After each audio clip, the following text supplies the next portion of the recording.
Subscribe करें GST platform YouTube channel को और बेल आइकन प्रेस कर लें जीएसटी और इनकम टैक्स की वीडियोस सबसे पहले देखने के लिए। Good morning friends, GST platform के यूट्यूब चैनल में आप सभी का स्वागत है। जी हाँ फ्रेंड्स, जीएसटी पोर्टल के अंदर एक नई फैसिलिटी जो है वो इनेबल करी गई है, जिसके तहत अब आप अपना जीएसटी का पेमेंट जो है वो वन टाइम में ना करके इंस्टॉलमेंट्स के अंदर भी कर सकते हैं। जी हाँ फ्रेंड्स, जीएसटी का पेमेंट अब आपके पास ऑप्शन है किस्त में डालने का। कहां पर ऑप्शन है, क्या प्रोविजन है, सारी चीजें आज के आप सेशन में सीख जाएंगे। क्योंकि कई बार देखा गया है आपके अगेंस्ट DRC 07 का ऑर्डर जो है वो इशू कर दिया जाता है, यानी कि आपके अगेंस्ट डिमांड जो है वो कंफर्म कर दी जाती है और आपको ये पता है कि ये जो डिमांड है ये सही है, आपको पेमेंट भी करना है, लेकिन फंड की क्राइसिस की वजह से आप नहीं पे कर सकते एक बार में। आप चाहते हैं कि इसको थोड़े थोड़े अमाउंट के साथ पेमेंट जो है वो कर दिया जाए। तो ये ऑप्शन अब आपको किस तरीके से दिया गया है और कैसे आप इसका इस्तेमाल करेंगे, सबसे पहले वो देखते हैं। आपको जाना है जीएसटी पोर्टल पे। जीएसटी पोर्टल पे सर्विसेज टैब के अंदर यूजर सर्विसेज माय एप्लीकेशंस वाला जो ऑप्शन है उसे आप चेक करेंगे। इसके बाद आप एप्लीकेशन टाइप में जाएंगे तो यहां पर एक ऑप्शन दिया गया है application for deferred payment oblique payment in instalments, यानी कि आप अपनी पेमेंट को डेफर कर सकते हैं या फिर उसे इंस्टॉलमेंट्स के अंदर पेमेंट कर सकते हैं। आपको क्लिक करना है न्यू एप्लीकेशन पे। जैसे ही क्लिक करेंगे आपके सामने यहां पर इस तरीके से डिटेल्स जो है वो पॉपुलेट कर दी जाएगी। इसमें सबसे पहले आपसे मांगा जाएगा पेमेंट डिटेल्स। पेमेंट डिटेल्स का क्या मतलब? पेमेंट डिटेल्स का मतलब कि आपका जो डिमांड कंफर्म किया गया है DRC 07 के अंदर, जो समरी डिमांड ऑर्डर होता है उसकी आईडी आपको यहां पर पंच करनी है। जब तक डिमांड कंफर्म नहीं होगा आप इस फैसिलिटी का यूज नहीं कर पाएंगे। सेक्शन 80 इस चीज की बात लिखता भी है। इसको आप जैसे ही सर्च करेंगे इस डिमांड में जो अमाउंट्स आपको रिफ्लेक्ट किए गए, यानी कि जो डिमांड कंफर्म किया गया है वो सारा का सारा फिगर यहां दिखा दिया जाएगा। जैसे कि आप यहां देख पा रहे हैं टैक्स के अंदर CGST, SGST और सेस में इतना इतना डिमांड जो है वो कंफर्म्ड है। इंटरेस्ट के अंदर 950 CGST, SGST और 3041 सेस के अंदर कंफर्म किया गया है। साथ ही साथ पेनल्टी जो है 3063 और 9800 का अमाउंट जो है वो कंफर्म कर दिया गया है। तो टोटल अमाउंट आप देखेंगे तो 6769 CGST, 6769 SGST और सेस का 21,661 का फिगर जो है वो निकल के आया। अब यहां पर सवाल यह आता है कि इस अमाउंट को या तो आप एक बार में पे कर सकते हैं या फिर अगर आप चाहे तो उसको इंस्टॉलमेंट में कर सकते हैं। इंस्टॉलमेंट के लिए आपको ये फॉर्म भरना है। यहां पर डिमांड आ गया। अब इसके बाद है टैक्स पीरियड। इस डिमांड के अंदर कौन से टैक्स पीरियड का जिक्र है वो ऑटोमेटिकली आ जाएगा।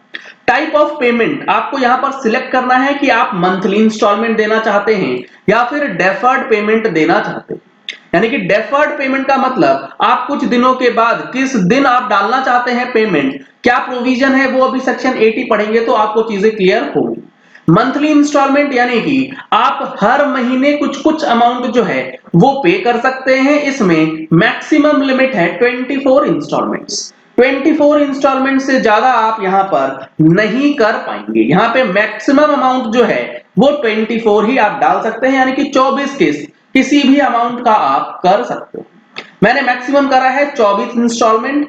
कैलकुलेट करेंगे तो यहां पर आपको एक्सपेक्टेड मंथली इंस्टॉलमेंट, जी हां फ्रेंड्स आप देख पा रहे हैं एक्सपेक्टेड मंथली इंस्टॉलमेंट का अमाउंट जो है वो दिखा दिया जाएगा। यानी कि CGST जो हमारा बन रहा था 2756, अब मंथली इंस्टॉलमेंट में 115 रुपए, तो इससे आपको पेमेंट करने में सुहूलियत जो है वो हो जाएगी। इसी तरीके से SGST का, सेस का सारा अमाउंट डिवाइड बाय 24 करके अमाउंट जो है फिक्स कर दिया गया। अब इस इंस्टॉलमेंट में डालने की वजह आपको यहां पर रीजंस के साथ अटैच करनी है और इस फॉर्मेलिटी को कंप्लीट करके इसे सबमिट कर देना है और अपने प्रॉपर ऑफिसर से जाकर के इसकी रिक्वेस्ट जो है वो सबमिट कर देनी। अब देखिए ये जो प्रोविजन है ये कहां से गवर्न होता है, ये होता है सेक्शन 80 ऑफ CGST एक्ट। जो मैंने आपको बताया कि 24 इंस्टॉलमेंट वगैरह वगैरह, इसमें सारी चीजें मेंशन है। ये कहता है ऑन एन एप्लीकेशन, जो हमने अभी एप्लीकेशन डाला, इस एप्लीकेशन के बलबूते filed by a taxable person, mind the words taxable person, हो सकता है आपकी रजिस्ट्रेशन नहीं है जीएसटी के अंदर, लेकिन आपके अगेंस्ट डिमांड रेज हो गया। ये कैसे हो सकता है? आप रजिस्टर्ड तो नहीं है, लेकिन आपके यहां कोई रेड पड़ी और ये पाया गया कि आप टैक्सेबल थे, आपने रजिस्ट्रेशन नहीं ले रखा, तो आपका असेसमेंट किया गया एज अ अनरजिस्टर्ड पर्सन 63 वाला और डिमांड कंफर्म हो गया। उस डिमांड को आप पे करना चाहते हैं, तब भी अनरजिस्टर्ड होते हुए भी आप इंस्टॉलमेंट का एप्लीकेशन लगा सकते हैं।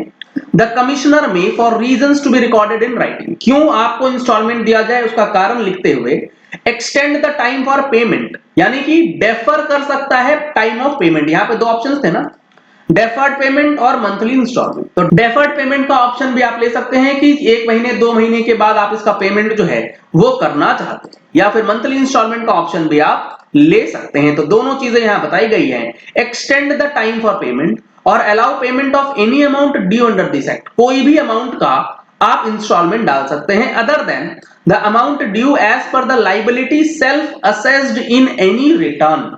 इसका क्या मीनिंग है ये समझिए।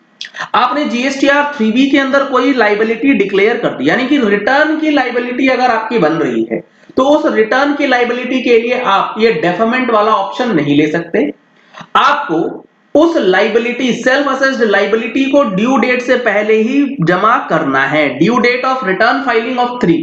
अगर आपको ड्यू डेट वगैरह में कंफ्यूजन रहती है, तो आप उसके लिए हमारी मंथली टैक्स मैगजीन का सब्सक्रिप्शन ले सकते हैं, जिसमें मंथली जीएसटी और इनकम टैक्स से रिलेटेड अपडेट्स आपको दिए जाते हैं। लेकिन ये प्रोविजन आपको रिटर्न की लाइबिलिटी के लिए ऑप्शन नहीं देगा, उसके अलावा कोई भी अमाउंट है उसके लिए आप एप्लीकेशन लगा सकते हैं। By such person in monthly instalment not exceeding 20, यानी कि मैक्सिमम इंस्टॉलमेंट 24 रहेगा, subject to payment of interest under section 50। Interest का पेमेंट आपको करना होगा, क्योंकि यहां पर पेमेंट जो है, रेवेन्यू जो है वो 24 इंस्टॉलमेंट के लिए डिले हुआ है, तो एप्लीकेबल इंटरेस्ट जो बनेगा वो आपको जमा करना पड़ेगा। इसमें कोई भी कंफ्यूजन जो है वो नहीं होनी चाहिए। Provided that where there is a default in payment of any one installment on its due date, the whole outstanding balance payable on such date shall become due and payable forthwith, and shall without any further notice being served on the person be liable for recovery।